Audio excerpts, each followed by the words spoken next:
Meus irmãos, eu queria convidar você a abrir sua Bíblia na segunda carta do apóstolo Paulo a Timóteo, o jovem pastor Timóteo. 2 Timóteo, capítulo 4, nós vamos ler 3 versículos, o verso 6 ao verso de número 8. 2 Timóteo, capítulo 4, do verso 6 ao verso de número 8.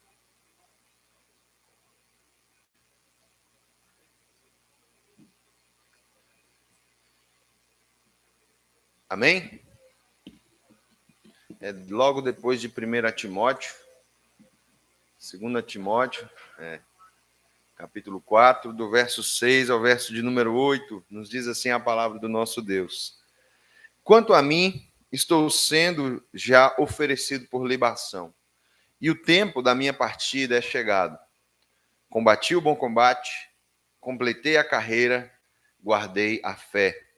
Já agora, a coroa da justiça que está guardada, a qual o Senhor, reto juiz, me dará naquele dia, e não somente a mim, mas também a todos quanto amam a minha vinda. Amém. Vamos orar. Pai, bendito seja o teu nome. Obrigado, meu Deus, pela tua poderosa palavra. Como é maravilhoso poder ver o agir do teu Espírito sobre as nossas vidas, conduzindo a tua igreja, pois os hinos que cantamos, principalmente o último, é um resumo, ou tem uma grande inspiração nesse texto que nós lemos. Nós colocamos nossa vida diante do Senhor, pedindo o teu favor sobre nós, que a tua palavra, cada vez mais, de maneira poderosa, assim como ela é, venha falar aos nossos corações. E que isso possa se transformar em prática, em ações da qual glorifica o teu nome como igreja. Nós colocamos diante do Senhor, pedindo o teu favor sobre nós, em nome do teu Filho amado, Jesus Cristo, oramos. Amém e amém. Meus irmãos, eu queria meditar nesse texto, pensar um pouco nessa carta do apóstolo Paulo ao jovem pastor Timóteo e principalmente no que esses 3 versos têm a nos dizer. Muitas vezes, nós como cristãos, não dedicamos tempo a refletir no privilégio que é ser cristão. E aqui nós estamos falando, e quando eu digo ser cristão, eu entendo alguém salvo pelo Senhor, alguém que foi alvo da obra redentora de Cristo Jesus, alguém que nasceu de novo, não o termo apenas ser cristão. Então, muitas vezes nós não paramos para refletir, para meditar na grandiosidade que é isso, em ser cristão. Crer em Jesus é o maior tesouro que alguém pode receber. A fé em Jesus, você ser crente em Cristo, você crer em Cristo Jesus, é o maior tesouro que você poderia ter aqui e receber aqui. A Bíblia vai nos falar das bem-aventuranças e como nós somos bem-aventurados em crer em Jesus. E o que eu digo de não refletir é que muitas vezes a gente não medita nesse processo, no que aconteceu para que eu e você pudesse ser crente em Cristo Jesus, estar com a nossa fé voltada e pautada em Cristo Jesus. Nós sabemos que esse é o maior tesouro e nós temos falado aqui na igreja, domingo após domingo, da alegria que é ser cristão e da alegria que o nosso Senhor Jesus nos proporciona. Só de pensar no que é ser crente, nós já temos motivo suficiente de nos alegrar. Só em refletir nisso, em ser cristão. O que você está para adorar a Deus, para no dia do Senhor, dedicar ao Senhor a adoração, meditar na palavra dele, só nisso já temos motivo suficiente para nos alegrar. Um cristão, por exemplo, é alguém que foi chamado por Deus, é alguém que a palavra de Deus nos diz que estava morto e agora essa pessoa vive. Então, quando nós começamos a meditar nessas coisas, o coração enche de alegria. Efésios capítulo 2, verso 1, nos diz que ele nos deu vida, estando nós mortos nos nossos delitos e pecados. Ser cristão é alguém que foi transportado das trevas para a luz. Ser cristão é um tipo de atleta que foi convocado para disputar uma Olimpíada. É o tipo de um soldado que foi chamado para uma batalha. Você lembra quando nós assistindo à televisão, tem aí Olimpíadas ou tem uma Copa, que mostra o jogador quando ele é convocado? Está ali lendo o nome dele, fulano, fulano. E há aquela grande alegria em ele poder ser convocado para aquela prova, né? Hoje, para nós, o contexto de guerra não demonstra muito para nós o patriotismo e a alegria que os soldados tinham antes de representar o seu povo. Então, quando alguém era convocado para uma guerra, havia uma alegria muito grande por ser chamado, né, para participar dessa guerra. E aí a gente vê muitas convocações, a família reunida, aquela grande alegria por conta de participar. A minha pergunta é: você se alegra, sim, sabendo que é um cristão? Há uma grande alegria no seu coração pelo fato de que você é crente em Cristo Jesus? E tendo essa informação, sabendo dessa alegria, sabendo dessa convocação, o que o apóstolo Paulo vai nos dizer, e esse texto trabalha para nós aqui, ele vai comparar essa vida cristã, essa caminhada cristã, como uma batalha, como uma prova, como alguém que foi convocado para essa prova, como alguém que foi chamado para essa batalha, né? O soldado, né, aqui no tempo onde Paulo escreveu, general, e completava sua tarefa, ele era condecorado. O atleta, quando ele corria e vencia a sua prova, ele recebia a coroa dos juízes como forma de louvor pela sua vitória. E Paulo aqui ele está escrevendo no fim da sua vida, percebendo aqui que é chegado o final da sua vida, o tempo, né, onde ele morreria é chegado, e aqui ele traz essa conclusão de como foi essa caminhada. Ele foi um soldado que permaneceu fiel ao seu general, atleta que correu a maratona, que correu a prova de acordo com as regras para que ele pudesse receber essa coroa. E é importante a gente pensar porque sempre no final da vida a gente começa a pensar e ter essas conclusões. Esse soldado correu, ele lutou de maneira correta, foi fiel ao seu general, ele correu de maneira que glorificou, né, ao seu Senhor. Ele foi alguém assim. E esse texto traz essas informações para nós. Eu queria pensar um pouco com os irmãos.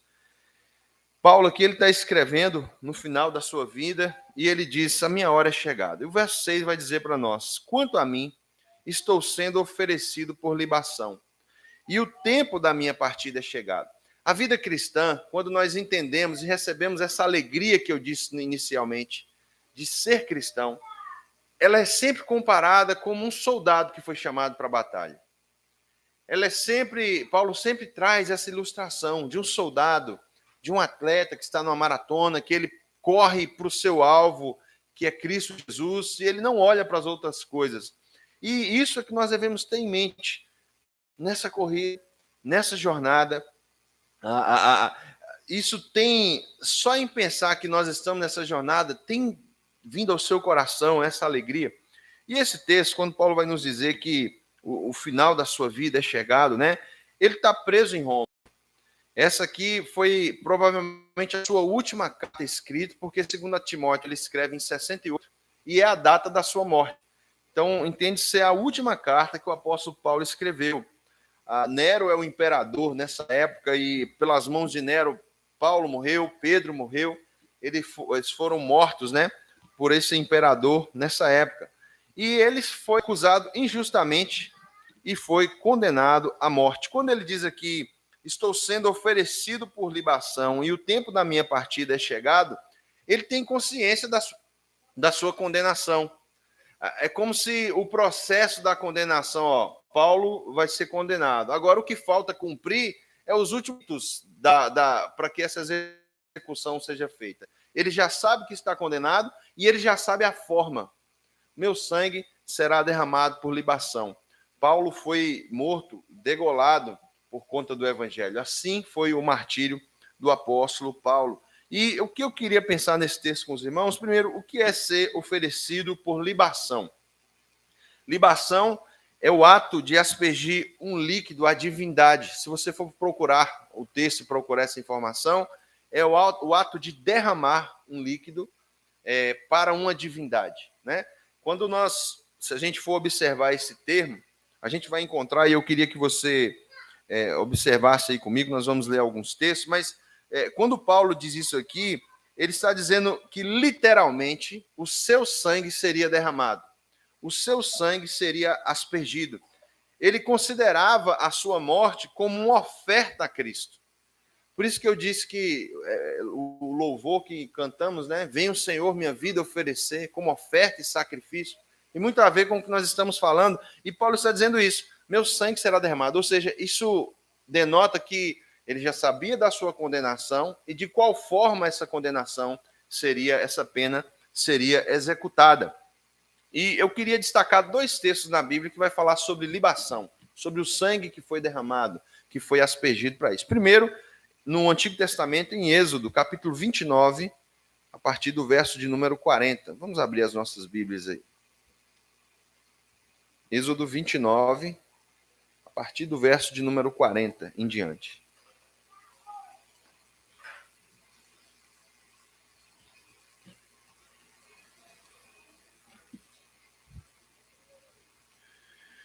Do verso 40 ao verso 43, nos diz assim a palavra do nosso Deus. Com um cordeiro, a 10ª parte de um efa de flor de farinha amassada, com a 4ª parte de um hin de azeite batido, e para libação, a 4ª parte de um hin de vinho. Aqui a libação era feita com um vinho, era derramado, né, em consagração, em sacrifício a Deus. O outro cordeiro oferecerás ao pôr do sol como oferta de manjares, e a libação como de manhã, de aroma agradável, oferta queimada ao Senhor. Este será o holocausto contínuo por vossas gerações, à porta da tenda da congregação perante o Senhor, onde vos encontrarei para falar contigo ali. Verso 43, ali virei aos filhos de Israel, para que por minha glória sejam santificados. O que esse sacrifício e esse rito que foi instituído por Deus causava e trazia para o povo? Primeiro, o sacrifício, esse rito de maneira contínua, perdoava os pecados do povo. Essa libação, esse ato da oferta, aquilo que era feito, designado por Deus, trazia perdão aos pecados. O texto diz que aquilo que era feito subia como um aroma agradável a Deus. Era algo que Deus aceitava.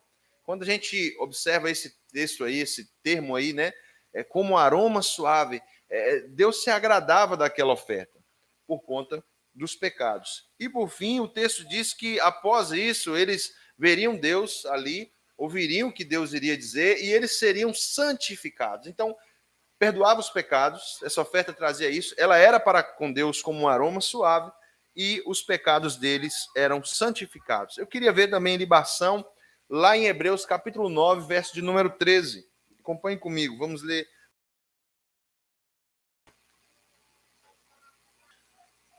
O texto nos diz, Hebreus 9, do 13 ao 14. Portanto, se o sangue de bodes e de touros e assim de uma novilha aspergido sobre os contaminados os santificavam, quanto à purificação da carne, muito mais o sangue de Cristo, que pelo Espírito eterno a si mesmo se ofereceu sem mácula, purificará a nossa consciência de obras mortas para servirmos ao Deus vivo. Aqui também é uma forma do sangue de Cristo. Não, o autor aos Hebreus está falando aqueles sacrifícios que eram feitos, aquilo que era feito por libação, purificava. Muito mais agora, o sangue de Cristo nos purifica de todo pecado, e Cristo se ofereceu de uma vez só para nos purificar. O sangue de Cristo foi derramado para purificar os nossos pecados. Quando esse sangue é derramado, que Cristo, né, a si mesmo se ofereceu por nós, ele perdoa os nossos pecados, através da sua obra, ele agradou a Deus e está nos santificando dia após dia. Quando Paulo, meus irmãos, diz que está próximo para ser entregue, né, ele é alguém que tem em mente que esse sacrifício só é possível e só é aceito por conta do sangue de Cristo que foi derramado sobre a sua vida. Então, quando ele diz, estou sendo oferecido por libação, não é que Paulo está entregando a sua vida como forma de ser salvo. Não. Esse sacrifício está sendo aceito como gratidão a Deus por conta da obra de Cristo Jesus, por conta daquilo que Jesus fez. O sangue de Jesus nos purifica de todos os pecados, O sangue de Jesus que subiu a Deus como uma oferta suave e agradável, Deus se agradou, e através da obra de Cristo Jesus, nós que temos fé, estamos alegres e crentes em Cristo Jesus, somos santificados todos os dias.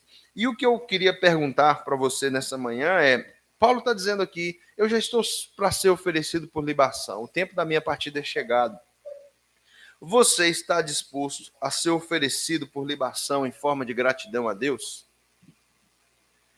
Lembra o que vai acontecer com Paulo? Ele está executado, tem uma sentença para ele, a guilhotina ia descer sobre o pescoço do apóstolo Paulo e o sangue dele seria derramado. Ele está dizendo que isso ele vai ser oferecido por libação, ou seja, em forma de louvor e agradecimento a Jesus por conta da sua obra. Você está disposto a isso?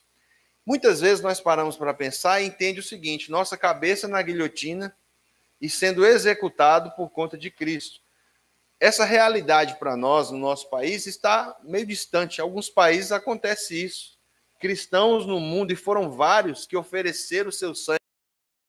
Talvez essa realidade, para nós, ela esteja um pouco distante. Mas eu queria refletir com os irmãos, e a canção que foi colocada aqui nos ajuda a pensar sobre isso. Primeiro, Senhor, vem o Senhor minha vida oferecer como forma de sacrifício.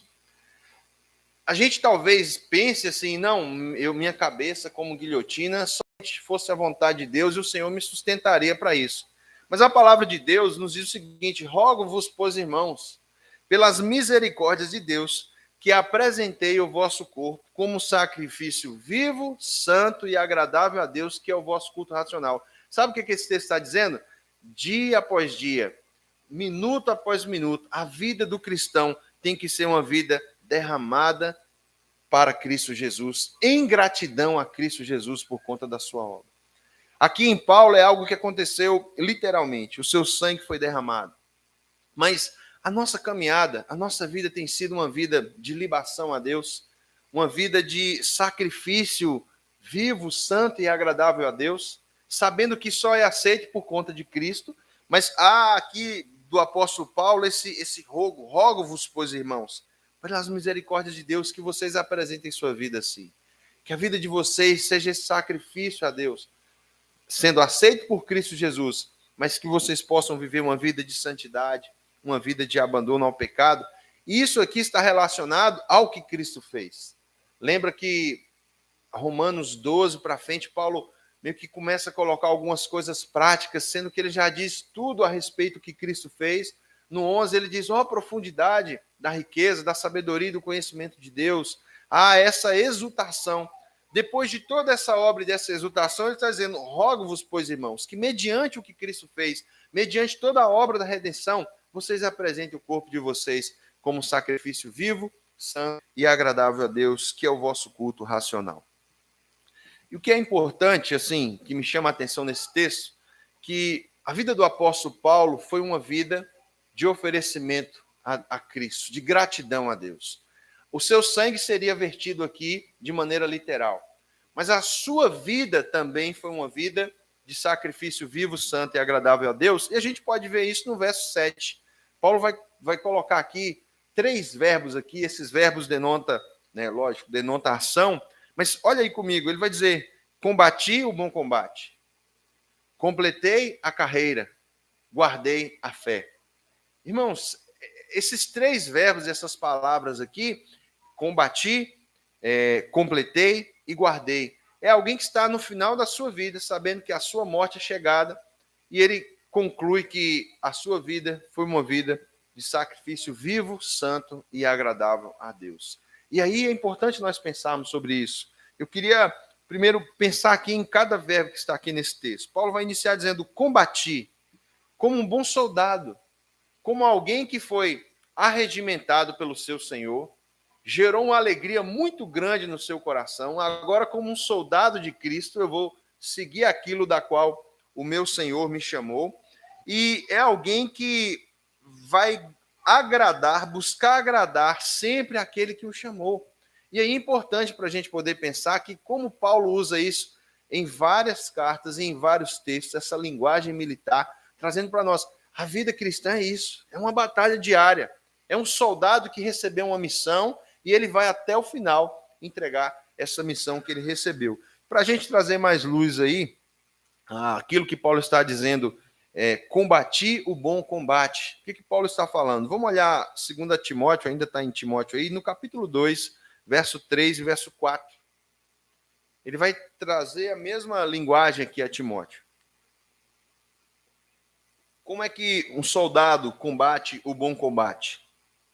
Esse combate é o ministério que você foi chamado, a sua vida cristã, do início, do momento que você foi chamado até o fim aqui nessa terra. E ele vai dizer aí no verso 3, participa dos meus sofrimentos como bom soldado de Cristo Jesus.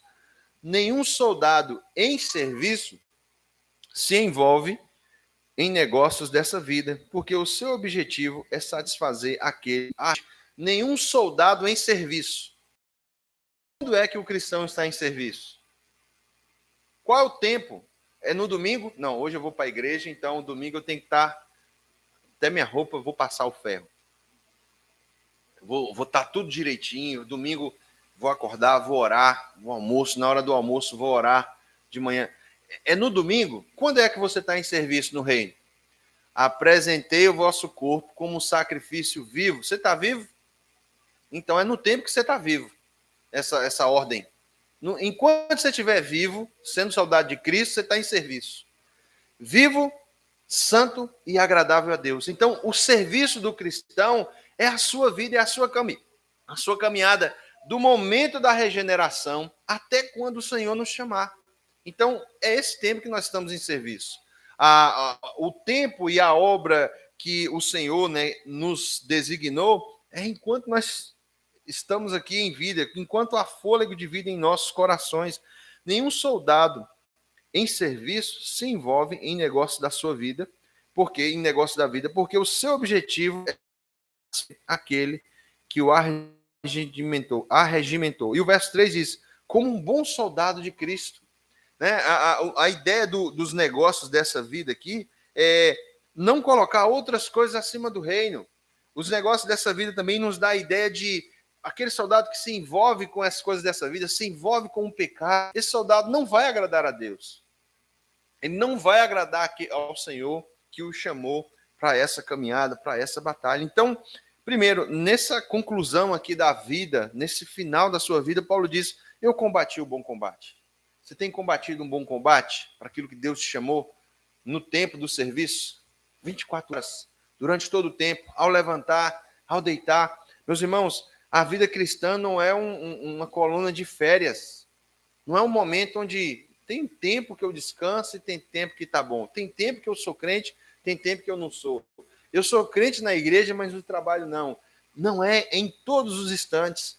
É dentro da nossa casa, onde você está estudando, é no casamento, é nos negócios, é em todas as áreas. Nós não podemos colocar outras coisas. Primeiro, o reino de Deus e a sua justiça. E as demais coisas serão acrescentadas. O soldado que se envolve com as coisas dessa vida, ele está mais parecido, ele está mais confortável, ele está mais parecido com o mundo do que para o cristão. Então, combata o bom combate. A vida cristã é essa área. Você acha que num combate não tem dificuldades? Tem coisa da carne que quer prevalecer, pecados que querem ser satisfeitos. É esse combate. Luta, meu irmão. Luta em Cristo Jesus, confiando em Cristo Jesus. Se há o Espírito Santo no seu coração, há essa liberdade para que em Cristo Jesus esse pecado seja vencido, as dificuldades dessa vida sejam superadas em Cristo Jesus. O segundo verbo que Paulo vai colocar aqui é combati o bom combate, completei a carreira. Aqui é o atleta que tem uma missão. Ele antigamente era muito usado aqui entre os soldados também, soldados que levavam um recado. Eles teriam que sair e designar uma missão a um outro local e muitas vezes o soldado mais atleta era convocado para isso. Ele teria que correr, por exemplo, o exército está vindo por outro lado. Ele tinha que sair de um canto para avisar em outro e muitas vezes era trilhando, correndo, disparando para que essa mensagem chegasse, para que essa carreira fosse completada e essa missão fosse chegada. Os atletas, no seu tempo, eles tinham as regras para eles poderem correr, os objetivos que tinham alcançados, e eles só receberiam essa coroa, né, dessa vitória, se todos aquelas regras ali que foram pautadas dessa corrida fosse completada. E aqui Paulo também vai usar essa figura aqui, lá em 2 Timóteo 2,5, a palavra de Deus vai nos dizer: igualmente o atleta não é coroado se não lutar segundo as normas. Quantos casos nós já vimos aí de atleta que chegou no final, mas chegou lá, ó, você tomou uns doping aqui. Você usou muita farionamina, né? Comeu muitas coisas aí diferentes. Você usou um remédio diferente aí, tomou umas bombas aí, o negócio, ó, o doping pegou você aí. Correu não com as regras. Esse, para mim, é aquele soldado que quer chegar no final com seus próprios méritos, sabe? Não, mas eu fiz isso, eu fiz aquilo, eu fiz aquilo. Eu acho que eu até contei para alguns irmãos, na virada do ano, eu, conversando com a colega de trabalho, aí ela é testemunha de Jeová, né? Aí ela falou sobre a questão do dia 31. A Bíblia não fala que tem que passar a virada do ano na igreja. Não, mas você acha problema se a gente ia louvar a Deus, cultuar a Deus, agradecer a Deus? Não. Eu vejo lá, tem uma vizinha mesmo que ela vai pro dia 31, mas de manhã tá lá xingando cada nome feio e não sei o que e tal. Eu falei, não, mas não é isso, você tá pegando um exemplo aí e tal, e fui falando um pouco para ela. Irmãos, não deu 20 minutos, eu de costas trabalhando no mesmo ambiente, e ela, tipo assim, Deus Jeová não agrada disso, né? Xingou um palavrão, isso aí não demonstra aí que você vai ser salvo, né? Você não pode falar para que as obras suas te levem aos céus. Não deu 20 minutos, ela pegou um serviço, mas que é essa? Aí na hora eu falei, não posso perder essa não. Eu falei, você tá igual sua vizinha lá, mas você tá no mesmo barco. Não, eu falei para mim. Tipo assim, ela quis se justificar, né? Eu falei para mim, como se isso não tivesse um problema, né? Enfim, mas esse soldado, né, que quer completar a carreira pelos seus próprios méritos, não, que Paulo está dizendo, completei essa carreira, é um atleta que corre a carreira focado no alvo final, sem desrespeitar as regras. Eu não saí daquilo que foi proposto. Se pecado é pecado, não deve ser praticado. Devemos buscar essa santidade cada vez mais. E aqui Paulo está completando, ele vai dizer esse último verbo, guardei a fé. Guardei a fé. Há dois sentidos aqui que, se você for pesquisar, você vai ver estudiosos colocando esse guardar a fé. Um é a fé salvífica, como se Paulo tivesse guardado essa fé em seu coração, né? Ele guardou essa fé que ele recebeu. Eu não entendo muito se é essa fé que ele está se referindo, porque essa fé recebida de maneira eficaz não pode ser perdida. Ela não é perdida pelo cristão. O que eu entendo, e observando o contexto, quando Paulo fala guardar a fé, Paulo está trazendo para eles aqui que ele não se envolveu com erros doutrinários. Ele guardou os ensinamentos que ele recebeu. Ele não se envolveu com falsos ensinos. E aí a gente pode pensar, observando também em 2 Timóteo, a partir do capítulo de número 7, é o mesmo conselho que ele está trazendo a Timóteo. Primeiro ele falou do soldado, depois ele falou do atleta, e do verso 7 em diante ele diz, pondera o que eu acabo de dizer, porque o Senhor te dará a compreensão de todas as coisas. Lembra-te de Jesus Cristo. Ele começa a falar de doutrina, de ensinamentos da fé cristã. Guardei a fé, os ensinamentos que eu recebi, eu não corrompi esses ensinamentos.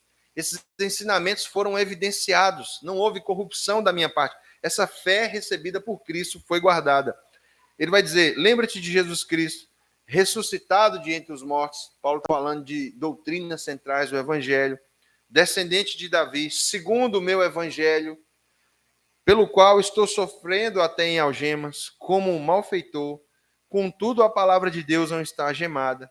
Por essa razão, suporto tudo por causa dos eleitos, para que também eles obtenham a salvação que está em Cristo com eterna glória.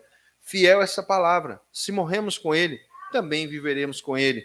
Se perseverarmos, também com ele reinaremos. Se o negarmos, ele por sua vez nos negará. Se somos infiéis, ele permanece fiel, pois de maneira nenhuma pode negar a si mesmo. Então, Paulo, ele, depois de trabalhar a ideia desse soldado, desse atleta, ele vai falar de doutrinas centrais da fé cristã a Timóteo. E no capítulo 4, ele vai falar assim, no verso 9, 8 e 9, procura vir ter comigo depressa. Do presente século, me abandonou e foi para Tessalônica. É como se ele falasse o seguinte, as coisas desse mundo fez Demas amar isso e ele se afastou. A outras, então essa ideia de guardar a fé, aquilo que nós aprendemos a respeito do Senhor. A minha pergunta nessa manhã para os irmãos, para a gente finalizar essa breve reflexão, é: você tem combatido um bom combate? Porque esse chamado não é seu tempo fosse chegado, assim como Paulo diz, você poderia trazer essa conclusão: combati um bom combate, completei a carreira, tenho guardado a fé. E aí é importante a gente trazer isso para a gente refletir nessa manhã. Porque o que ele vai dizer é: a coroa da justiça está me guardada. Essa coroa está guardada para aqueles que completaram a carreira que estava proposta. E Paulo vai dizer, não só a mim, mas também a todos que amam a sua vinda.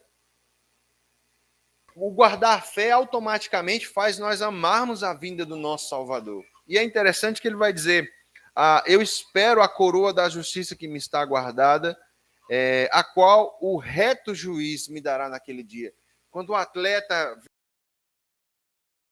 era destinado a entregar aquela coroa de méritos para aquele atleta que terminou aquela carreira.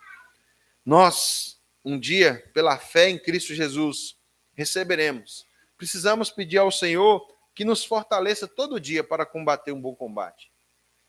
Precisamos rogar ao Senhor e pedir auxílio a Deus para que todo dia a nossa carreira venha a ser completada, dia após dia, em todos os instantes da nossa vida. E que essa fé em Cristo Jesus, aquilo que emana das Escrituras, possa cada vez mais ser admirado por nós e de maneira nenhuma corrompido. Ou seja, o que um soldado faz? Ele vai seguir as regras, ele não vai adulterar as regras. O cristão deve lutar cada vez mais pela verdade, lutar cada vez mais baseado na palavra de Deus, naquilo que o Senhor tem nos designado, na sua poderosa palavra. E Paulo ainda na sua vida vai falar, traga-me os pergaminhos, traga-me a capa, aí você pode observar aí no verso de número 13, especialmente os livros, especialmente os pergaminhos, até o final, até quando essa sentença for completada, eu vou continuar refletindo naquilo que Jesus fez, eu vou continuar refletindo naquilo que apontava para a obra do meu Salvador, para que cada vez mais essa fé esteja latente no meu coração.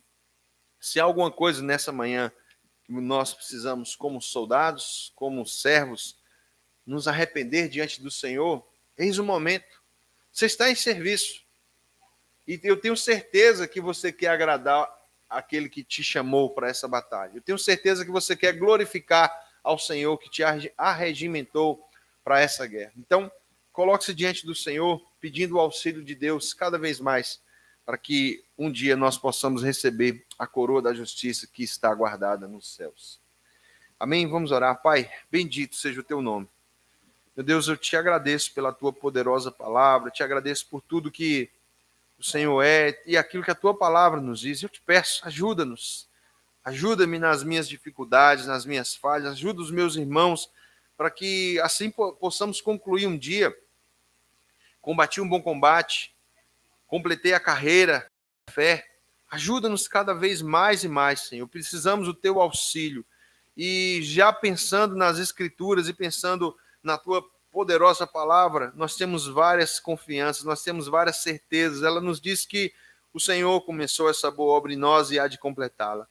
Por isso nós agradecemos ao Senhor, porque estamos confiantes em Ti. E ajuda-nos a empenhar esforços como bons soldados, soldados que aguardam a sua vinda e querem agradar ao Senhor através daquilo que Cristo fez e assim viver uma vida não conformando com esse mundo, mas como um sacrifício vivo, santo e agradável a Deus, assim como a Tua palavra nos diz. Ajuda-nos cada dia, cada instante, Em o nome santo de Jesus oramos. Amém e amém.